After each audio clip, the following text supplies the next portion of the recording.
जय श्री माता जी। परम पूज्य श्री माता जी, सारे विश्व की सभी संत, सभी शुद्धात्मा आपके श्री चरण में कृपा करके आप सभी संतों को, सभी शुद्धात्मा को परम चैतन्य प्रदान कीजिए, ध्यान का स्थिति दीजिए, निर्विचारिता स्थिति दीजिए। परम पूज्य श्री माता जी, आपके श्री चरण कमल पर कोटि कोटि नमन।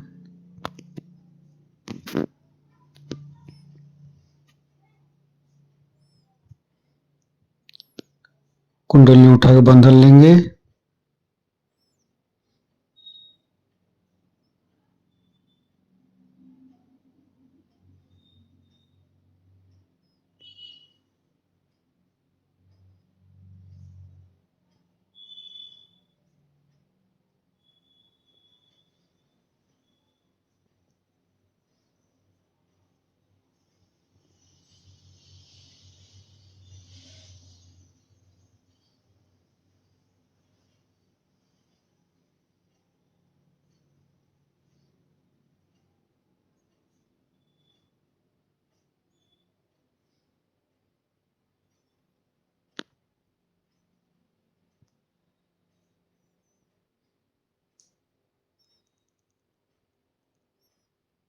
संपूर्ण चित्त परम पूज्य श्री माता जी की तरफ देखेंगे। दोनों हाथ हृदय पर महामंत्र पाठ करेंगे।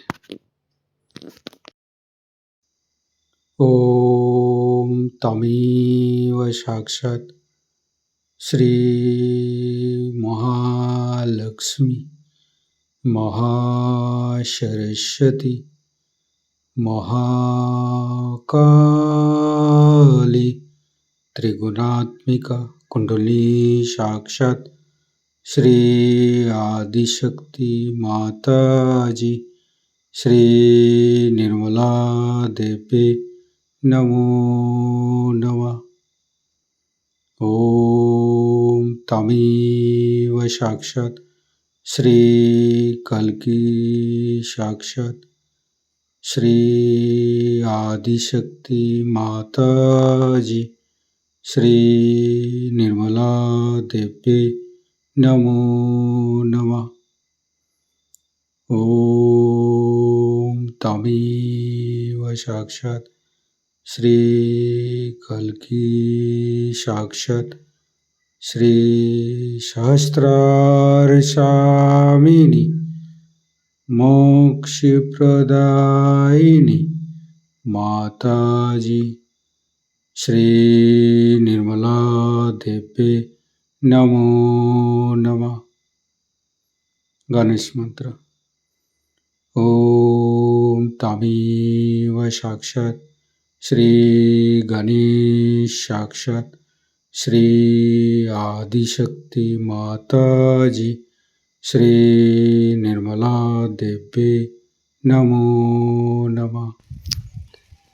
हे देवी, हे आदिशक्ति माँ, हमारे ऊपर दया कीजिए, हमारे ऊपर कृपा कीजिए, हमारी क्षमा को स्वीकार कीजिए। परम पूज्य श्री माता जी, हम कभी अतीत में चला जाते, कभी भविष्य में चला जाते, कृपा करके मुझे वर्तमान में स्थापित कीजिए। संपूर्ण चित्त शरीर के मध्य भाग पर एक एक चक्र के ऊपर चित्त रखते हुए सहस्त्रार पर आएंगे। मूलाधार, स्वादिष्ठान,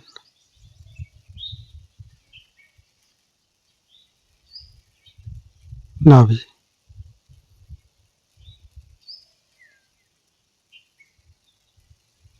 हृदय,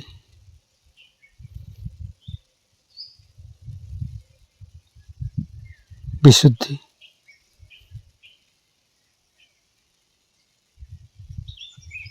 फ्रंट आज्ञा,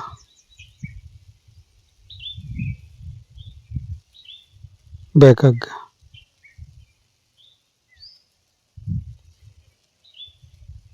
सहस्त्रार। संपूर्ण चित्त सहस्त्रार पर रखेंगे। संपूर्ण ध्यान का स्थिति परम पूज्य श्री माता जी को अमृत बनी हम सहस्त्रार से ग्रहण करेंगे। जो कंजूस भी है और पैसे वाला भी है, जिसके घर में शोभा है, जो कला का पुजारी है, जो कला का बढ़ाने वाला है, वही रईस है। और कमल से जो कोजीनेस है, उसकी जो आराम देता है, जैसे कि कोई भी भंवरा आ जाए उसे अपने पास में खिला ले, ऐसा जो हो वही आदमी कमलापति कहा जाए। लेकिन हमारे यहाँ तो हर एक आदमी सोचता मैं लक्ष्मीपति, लक्ष्मी का पति होने के लिए विष्णु जैसा पालन करता चाहिए, जो सारे संसार की ओर एक पिता की दृष्टि है और सारे संसार को अपना कुटुंब समझ करके उसके लिए रोता है। ऐसे पैसे वाले तो बहुत ही कम है, लेकिन अपने रिश्तेदारों को तक जो संभाल नहीं पाते, उनके तक सुख दुख को जो चिंता नहीं कर सकते, वो लक्ष्मीपति कभी, जो सारे ही संसार के सुख दुख को संभालने वाला है, वही लक्ष्मी का पुजारी। इसी को हम लोग एनलाइटेंड इंडस्ट्रियलिस्ट कहते हैं। ऐसे अगर अपने देश में हो जाए तो अपने प्रश्न टूटता। लक्ष्मी जी का एक हाथ ऐसा होना और एक हाथ ऐसा होना बड़ा अर्थ है। इस हाथ का अर्थ होता है कि लक्ष्मीपति को दान जरूर करना, दान अव्याहत करना, अपने आप करना चाहिए।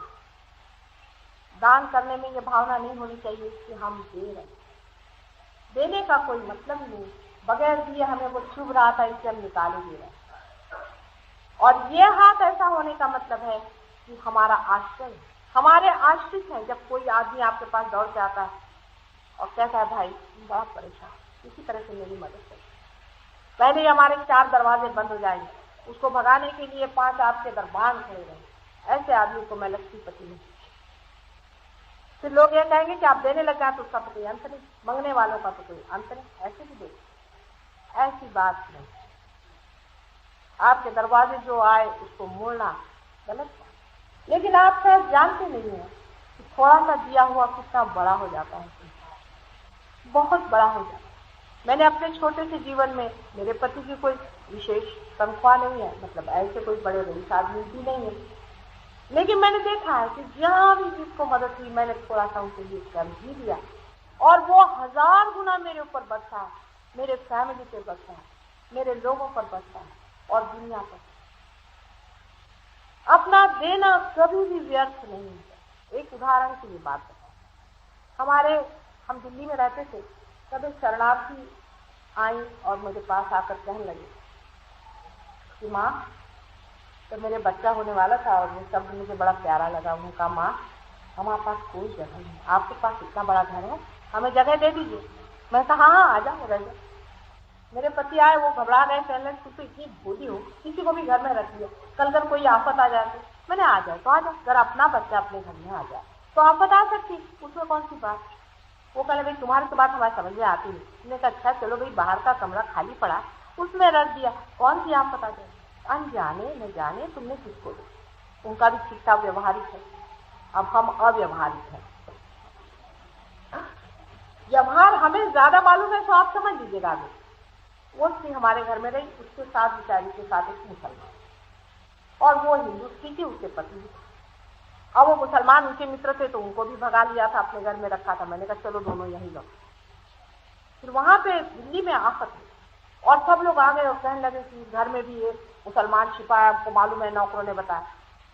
तो उन्होंने आकर मुझसे पूछा, मैं साफ झूठ बोल दी। मैंने कहा कि अगर आप मुझे विश्वास करते हैं, मेरा इतना कुंकू देख के पहले घबरा गए, तो यहाँ पर कोई मुसलमान नहीं, आप चले गए। वो चले गए। उसके बाद वो मुसलमान साहब से बहुत बड़ी शायर है, आज हिंदुस्तान के एक वो बहुत बड़े शायर और आज जीवित है। वो मुझको बहुत मानते हैं। अपने काव्यों में भी उन्होंने बहुत वर्णन किया है इस प्यार का। लेकिन वास्तविक मैं तो उनको कुछ भी नहीं जानती थी। इतना बड़ा शायर, उसको अगर मैं पनाह नहीं देती तो आज खत्म। इतनी बड़ी कविताएं जो लिख रहे हैं वो सब खत्म। वो जो स्त्री थी मेरे साथ, वो आज हिंदुस्तान में बड़ी भारी सिनेमा एक्टर, बहुत बड़ी सिनेमा। और उसको एक बार मैं कभी उसके बाद मिली नहीं, वो बार बार मुझे खोजती रही। फिर मैं चली गई इधर उधर, मेरे पति जाते रहे। उसके बाद एक बार मैं बम्बई में आई तो हमारे कुछ नवयुवकों ने सोचा कि हम एक सिनेमा बना। मुझसे कहने लगे कि देवी जी से आप कहिए कि वो इसमें एक्ट करे। मैंने कहा मैं उसे नहीं कहूँगी। कहा क्यों? मैंने कहा उससे एक बंधन है, उसे छोड़। जिस दिन का मुहूर्त हुआ तो वो आई, मुझे देखते साथ वो रो पड़ी। कहले माँ तुमने मुझसे बताया क्यों नहीं कि ये तुम्हारा है? मैंने कहा इसीलिए नहीं बताया कि मैं जानती थी कि अगर मेरा सोचकर तुम एकदम इस पे फांस पड़ो। मैंने कहा था तुम्हारा सोच विचार है। इस तरह से न जाने कितने ही बार, हजारों में आपको उदाहरण दे सकती हूँ कि दिया हुआ कभी भी व्यर्थ नहीं जाता, रोका हुआ जरूर व्यर्थ हो जाएगा। कल अगर आपके यहाँ पर क्या वो होता है ना, डिमोनेटाइजेशन, वो हो जाए तो गया। कल कुछ गड़बड़ हो गई तो गया। दीजिए, दोनों हाथों से दीजिए, घबराइए। इस हाथ से आप दे रहे हैं और इस हाथ से आपके पास हाथ। लक्ष्मी जी के अपने नाभि चक्र में होने का यही कारण है कि हम लोग जो कुछ भी खाते हैं, जो कुछ भी पाते हैं, पेट में हमारे जो भी अन्न जाता है उसका डिजेशन, उसकी पचन क्रिया श्री विष्णु जी के हवाले। इसलिए जिन जिन को डायबिटीज होता है, अधिकतर वो अगर दान करे ठीक हो जाए। आपको आश्चर्य होगा कि डायबिटीज के लोगों के लिए मैं हमेशा कहती हूँ कि आप दान करें। दान से जो देते हैं वो मुड़कर अपने पास 1000 गुना आता है और मनुष्य के लिए बड़ा आशीर्वाद है। इसी तरह से पेट के जितने भी विकार, जितने भी पेट के विकार हैं, सारे ही विकारों का इलाज श्री विष्णु करते हैं। श्री विष्णु का अवलंबन करने का मतलब ही ये है कि हमारे अंदर दानशीलता है। बड़ा होना, जो आदमी बड़ा हो जाता है उसको पेट की शिकायत कम रहती। ये कुछ है ऐसा, आपको दिखने में अजीब सा लगता है पर ऐसी बात है। आप करके देखिएगा, जिनको भी शिकायत पेट की हो, आज जाकर कहीं किसी को दान करके किसी का पेट भर के आया, आप देखिएगा कि आपका पेट है। ये शास्त्रोक्त बात है, क्योंकि हमने इसको बहुत बार आजमाया और लोगों ने भी आजमाया, इसका बड़ा फर्क पड़ जाता। उसके बाद हृदय चक्र में मैंने आपसे पहले कहा था कि शिव जी ईश्वर स्वरूप बसे।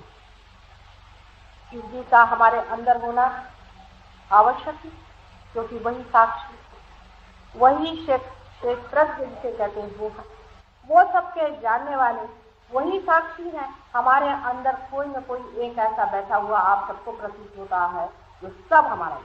हम अगर झूठ बोलते हैं तो, सच बोलते हैं तो, अच्छे बोलते हैं तो, दान देते हैं तो, बड़े होते हैं तो, छोटे होते हैं तो, सब कुछ जानने वाला हमारे हृदय में साक्षी स्वरूप जो बैठे हैं, तो परम ईश्वर वही आत्मा स्वरूप हमारे हृदय में विराजमान। लेकिन हृदय चक्र तक पहुंचने से पहले जो मैंने बीच की गैप दिखाई है, यही सारा भवसागर है, जिसके बीचों बीच श्री विष्णु का स्थान और उसके ऊपर में ब्रह्मदेव बैठ करके सारी सृष्टि की निर्मित कर सारा भवसागर बनाया गया।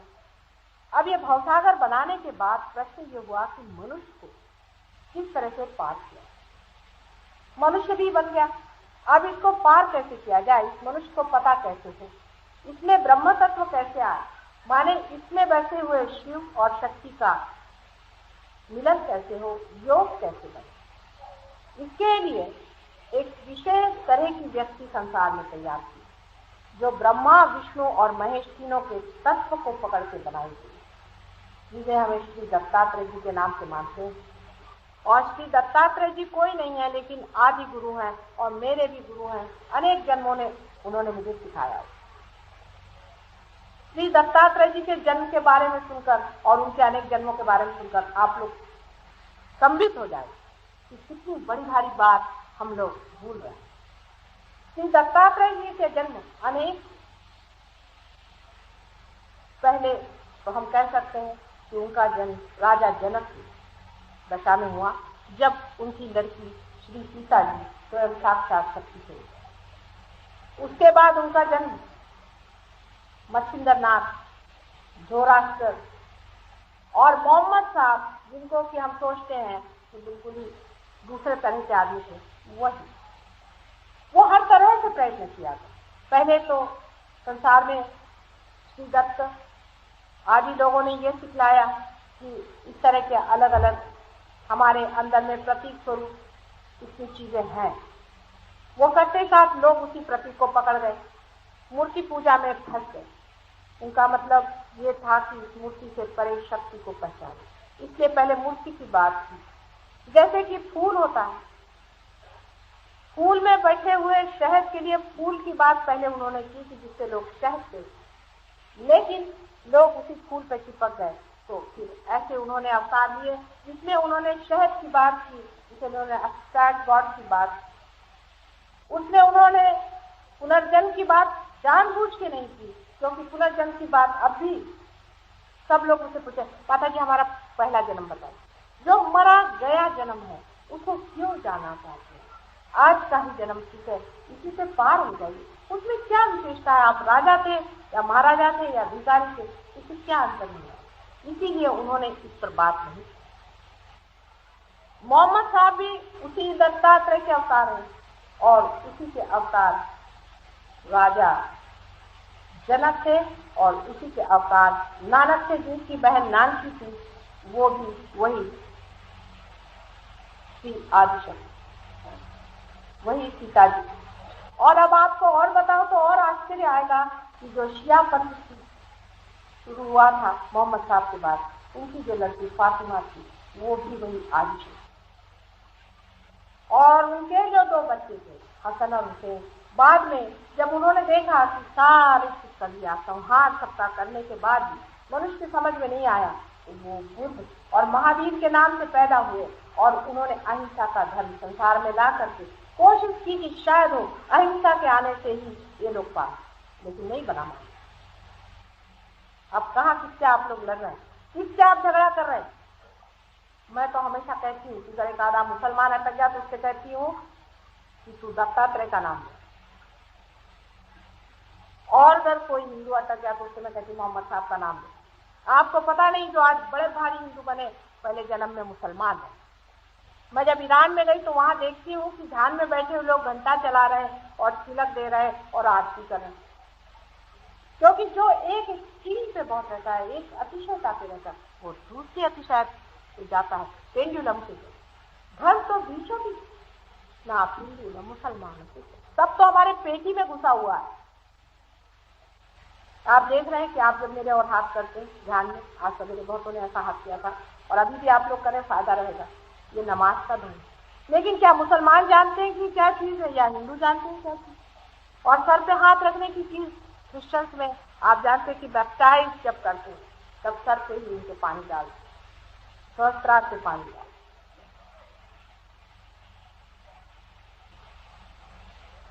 उसके बाद हमारे हृदय में बसे हुए श्री शिव जी को, उनको जानना बहुत कठिन बात।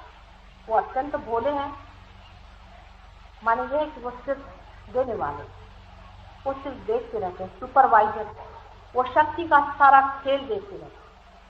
लेकिन जब कुंडलिनी उठ करके हृदय चक्र से ऊपर चली जाती है, हृदय में है, हृदय चक्र में नहीं। मैंने सुना कि कोई बड़े भारी लेखक है, उन्होंने कहा है कि हृदय यहाँ पे होता है।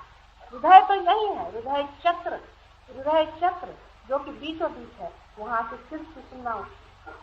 उसका कारण कि शक्ति अलग ही रहती है जब तक वो ऊपर तक ब्रेन की ये जो प्लेट है, जिसको मूर्धा कहते हैं, वहां तक नहीं पहुंचती, तब तक शक्ति जो है अकेली है। वहां जाकर वो जब बरसने लगती है ये दोनों साइड से, तब हृदय की साइड में उसका शिव से मिलन होता है। और जब नीचे से नाभि पर वो मिलते हैं, तभी ब्रह्म तत्व तैयार होकर के ऊपर जाता है और ऊपर का ये आज्ञा चक्र जो कि जुड़ा हुआ है वो खुल जाए। शिव जी के पत्नी के बारे में जो कुछ भी कहा गया है बिल्कुल सच। देवी महात्म्य आप पढ़ें, उसमें का एक ही अक्षर गलत है। मार्कंडेय स्वामी भी बहुत बड़े दृष्टा थे, उनका भी एक भी अक्षर कूड़ नहीं है, झूठ नहीं है, एक भी अक्षर बिगड़ा हुआ। मुझे तो कभी कभी आश्चर्य लगता है कि मनुष्य ने कहां तक से और कैसे देखा इस बारीकी से। आप तो कहते हैं कि सब माया है, और माया होते भी ना माया को पहचाना, ये भी मनुष्य की कमाल। लेकिन मार्कंडेय स्वामी का नाम भी देश में किसे सुना। उन्होंने जो सप्तशती में श्री दुर्गा जी का वर्णन किया वो बिल्कुल सही बात है, क्योंकि भवसागर से लोग जब पार करा रहे थे तब उनको मदद करने के लिए शक्ति को अनेक रूप धारण करना पड़ा, और जब शक्ति अपने ही आप संसार में उतरती है तो अकेले ही उतरती, तब वो अनेक देवियों के रूपों में आकर के उन्होंने सारे राक्षस जो कि भक्तों को जो पार हो रहे थे उनको सता रहे थे, उनको मारा, उनका संहार।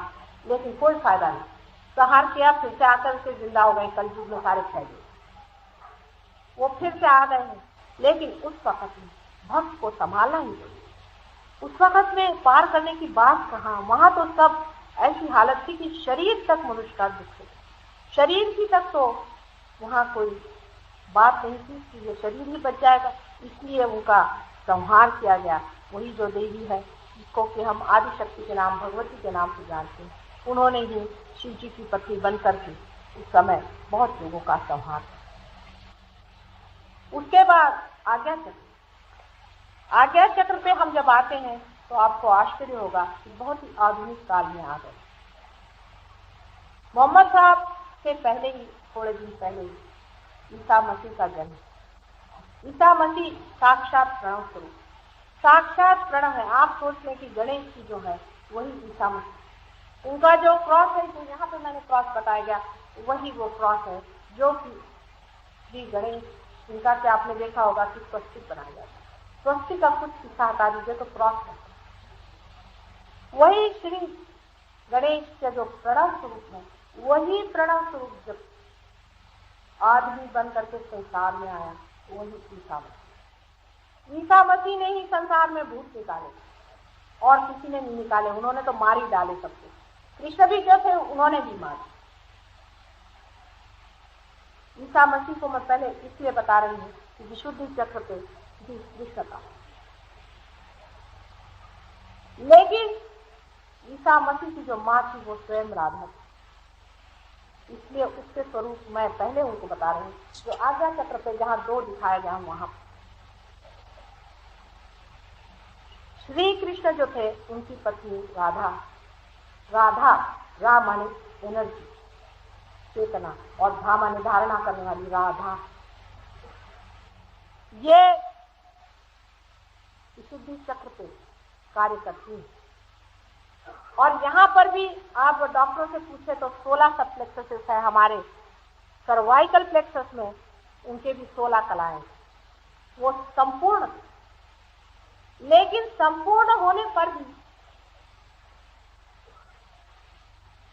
कार्य उतना पूरा इसलिए नहीं हो पाया कि सारा जीवन इन दुष्टों से लड़ते लड़ते खत्म हो गया। इतने महादुष्ट उन दिनों में थे कि व्यर्थ हो गया उनका सारा। हालांकि सारा जो कुछ भी लीला का वर्णन है ये सहज योग, ये सहज योग है। आपको आश्चर्य होगा कि उनका मटकी का फोड़ना और पेट में सब लोगों को बंधवा लेना, राधा जी की मटकी का फोड़ना, इस सब में सहज, क्योंकि वो वाइब्रेटेड पानी जमुना से ले जा रही थी, उनके पांव जमुना जी में पड़े रहते थे, जमुना जी का पानी वाइब्रेट होता था, उसे उठा के ले जाती थी, तो वो चाहते थे कि पानी वहाँ गली में पड़ जाए, रास्तों में पड़ जाए, उसकी मटकी वो तोड़। क्या राधा जी इस बात को जानती नहीं? पूरी तरह से जानती। लेकिन उस वक्त इस तरह से अगर हॉल होते और लोगों से बात की जाती कि भाई तुम लोग ध्यान में जाओ, लोग कहते क्या पागल हो गए, हम तो घर गृहस्थी के आदमी, हम कहाँ ध्यान में जाए। असल में सहज योग घर गृहस्थी के ही आदमियों में हो सकता, इन सन्यासियों में और इनमें नहीं होता। इसीलिए श्री कृष्ण ने सहज योग की प्रयोग के लिए साधारण गोपियां, साधारण तरह के रहने वाले लोगों को ही। आप नहीं जानते हैं कि जो लोग सोचते हैं कि बड़े सन्यासी और तपस्वी और फलाने और ढिकाने हो सकते हैं, हो जाए, उनसे किसी का तारण नहीं हो सकता, किसी का सैल्वेशन नहीं हो सकता। हाँ, ये जरूर है कि एक बड़ा भारी योगी, बड़ा भारी तपस्वी हो गया तो वो किसी को अगर भस्म करना चाहे तो भस्म कर सकता, किसी को आंख खोले तो भस्म हो गए। आपने भगीरथ प्रयत्न को पढ़ा है कि भगीरथ प्रयत्न में बताया गया बेचारे उस भगीरथ के बाप दादाओं को उससे भस्म कर। ये भी कोई बड़ी भारी चीज है कि जिसको देखो उसको आप भस्म किए दे रहे। ऐसे ही पातिव्रत के आदि जो सावित्री की शक्तियां हैं, जो सावित्री की बात करते हैं, गायत्री की बात करते हैं, ध्यान रखते कि वो लोग अंदर से कभी भी शांत और तृप्त और प्रेममय नहीं हो सकते। हाँ, वो तेजस्वी हो सकते हैं, प्रखर हो सकते हैं, क्योंकि चंद्र नारी जिसको मैंने यहाँ दिखा इस साइड में, उस पर विचार, उस तेजस्विता को पाकर करना भी क्या है। आज इसको भस्म किया, कल फिर वो अपने को भस्म करेगा। जितने भी साधु और बड़े बड़े अपने को समझते हैं कि हमने इस तत्व को पा लिया, उस तत्व को पाला, वो यही जानते हैं कि प्रेम तत्व को उन्होंने पाया, बाकी सारे तत्वों को पाया। और ऐसे ही बड़ी बड़ी पतिव्रताएं, भगवान बचाए रखे उन लोगों से जिन्होंने कि सावित्री की शक्ति को अपने अंदर में समा लिया था। उन्होंने कौन सा बड़ा भारी तारण कार्य किया। मेरे कृष्ण को तक तो उन्होंने श्राप देकर के खत्म कर, जिन्होंने उसको तक नहीं पहचाना, ऐसी पतिव्रताएं किसका।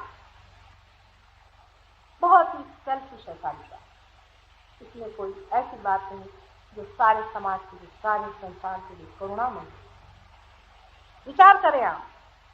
इसलिए जो जो लोग पीड़ा नाड़ी पर काम करते हैं वो भी वही हैं, और जो पिंगला नाड़ी, जो कि दूसरी नाड़ी बताई गई है, उस पर काम करते हैं वो भी वही।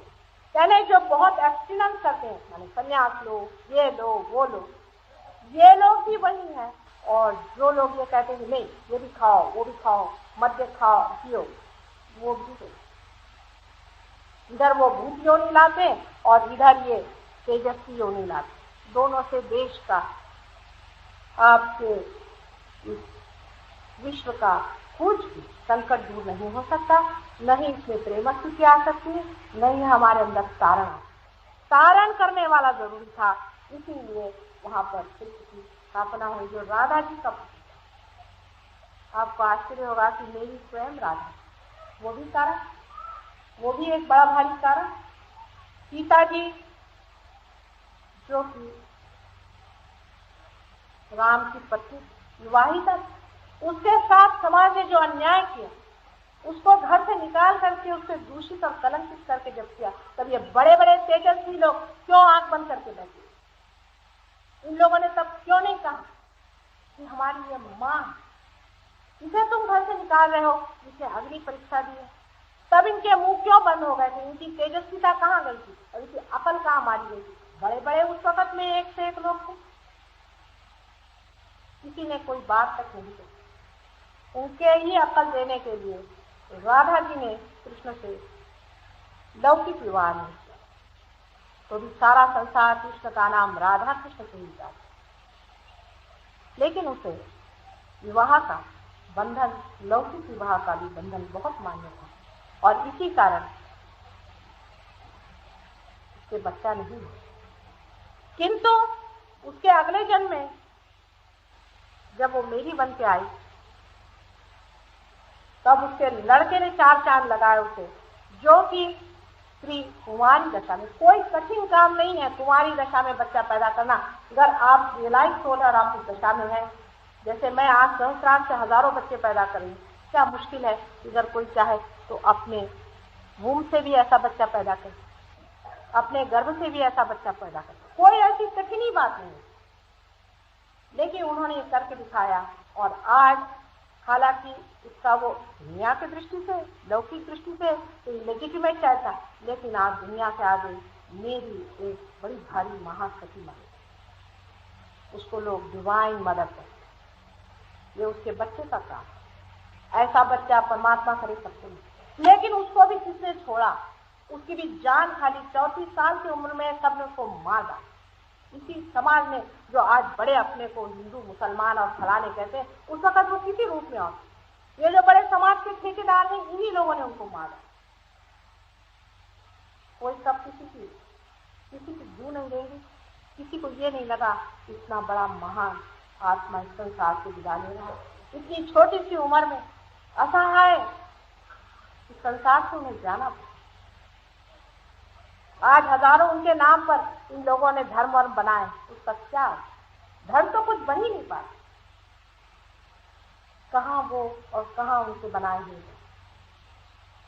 उन्होंने एक ही चीज पर बहुत जोर दिया था कि हमारे अंदर जो विनाशी शक्तियां हैं, जो नेगेटिव फोर्सेस हैं, जिसको कि वो शैतान कहते थे, जिसको कि वो भूत कहते थे, स्पिरिट कहते थे, उनको वो निकालते थे।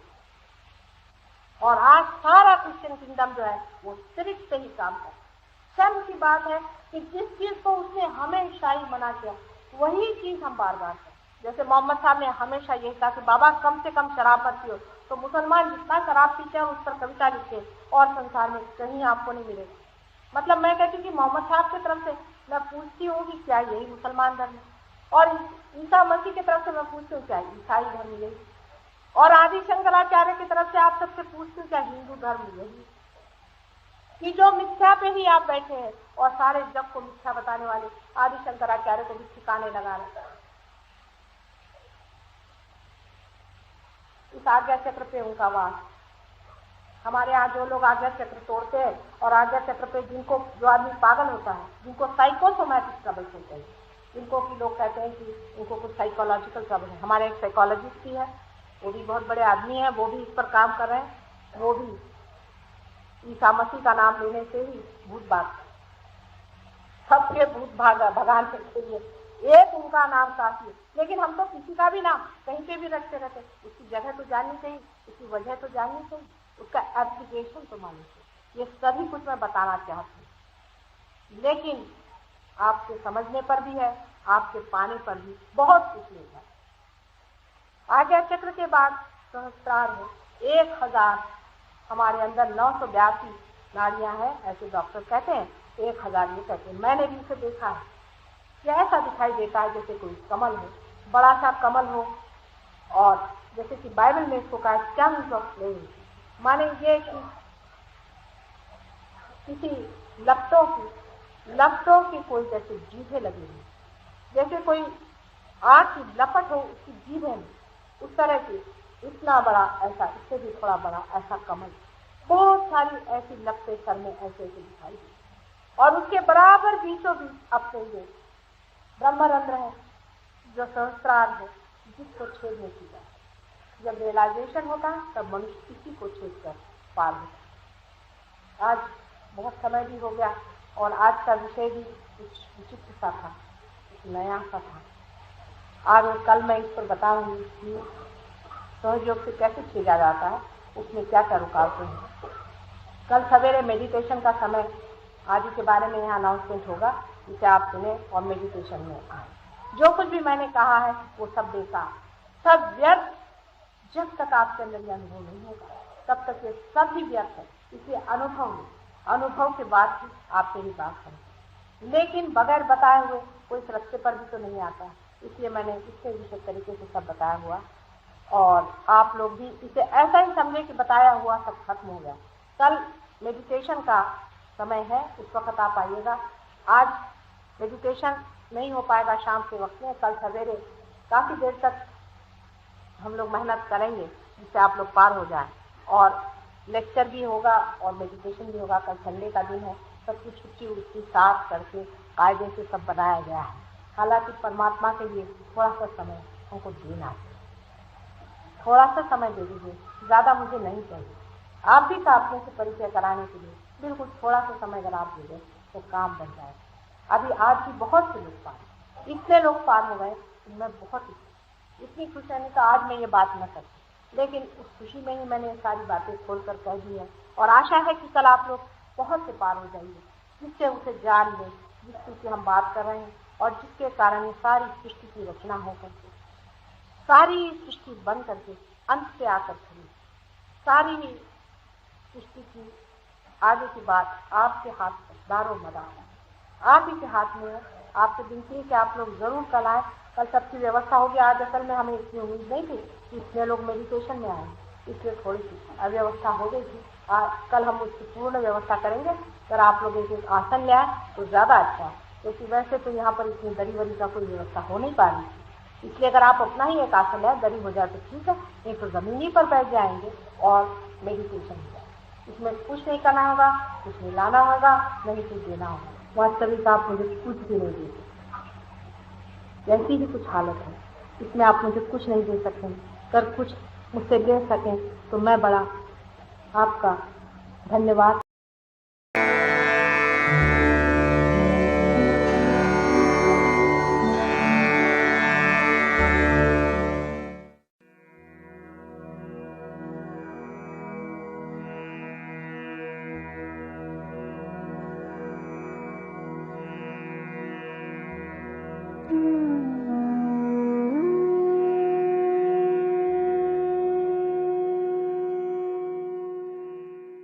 The next rag that we will present tonight is rag Abhogi for the Nabi Chakra. We will sing the mantra of Sri Lakshmi Narayana.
Shri Lakshmi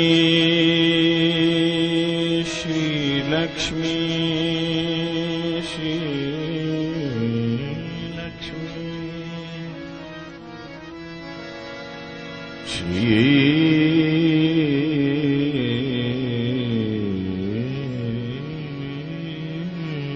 Lakshmi Shri Lakshmi Shri Lakshmi Shri Lakshmi Narayan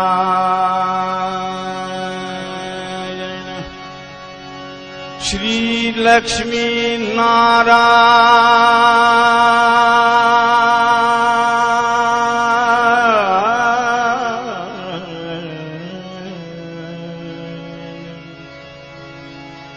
Shri Lakshmi Narayan Narayan Narayan Narayan Narayan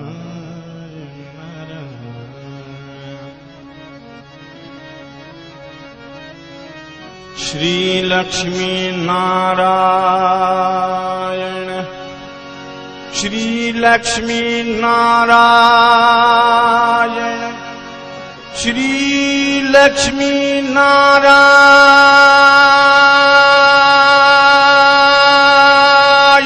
Narayan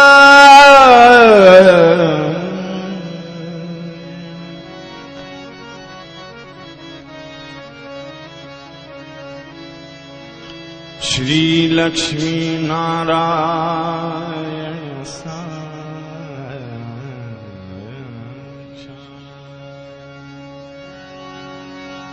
Shri Adishakti Shri Adishakti Shri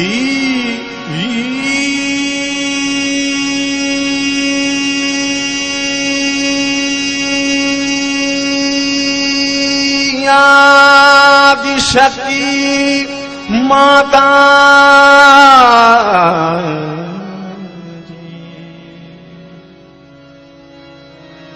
Shri Nirmala Shri Nirmala Shri Nirmala देवे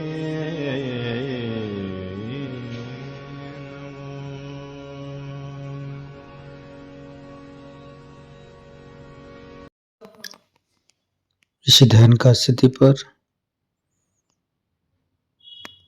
थोड़ी देर बैठेंगे। परम पूज्य श्री माता जी का परम चैतन्य का अनुभव करते रहेंगे। दोनों हाथों पर तालु भाग में परम चैतन्य का अनुभव करते रहेंगे।